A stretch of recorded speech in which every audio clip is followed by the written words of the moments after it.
శ్రీకరణి. నేను 1వ తరగతిలో చదువుతున్నాను. ఈరోజు నేను మీ అందరికీ రుద్రమ్మదేవి గురించి చెప్పబోతున్నాను. రుద్రమ్మదేవి అనే నేను ప్రజల ధన మాన ప్రాణములతో పాటు ముఖ్యంగా ఆడవాళ్ళ కోసం ఎంత కష్టాన్నైనా ఓర్చుకుంటా మీ అందరి కోసం పని చేస్తానని ప్రమాణం చేస్తున్నాను.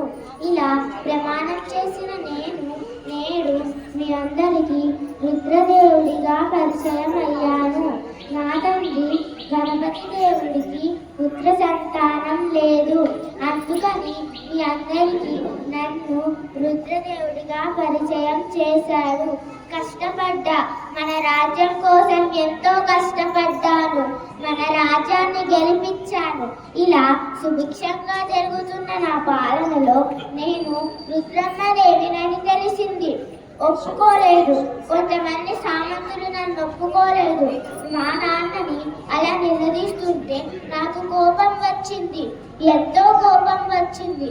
అప్పుడు నేను అన్నాను, ఆడవాళ్ళమైతే ఏమిటి, పని చేస్తున్నాము కదా, మీ అందరి కోసం పని చేస్తున్నాము కదా.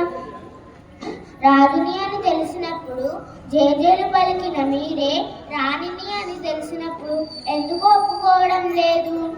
నా మీదే కోపంతో సామంతులు నన్నెదురు తిరిగారు. యుద్ధం ప్రకటించారు. ఆ యుద్ధంలో ఈ రాణి రుద్రమ్మదేవి గెలిచి సాధించింది. జై హింద్.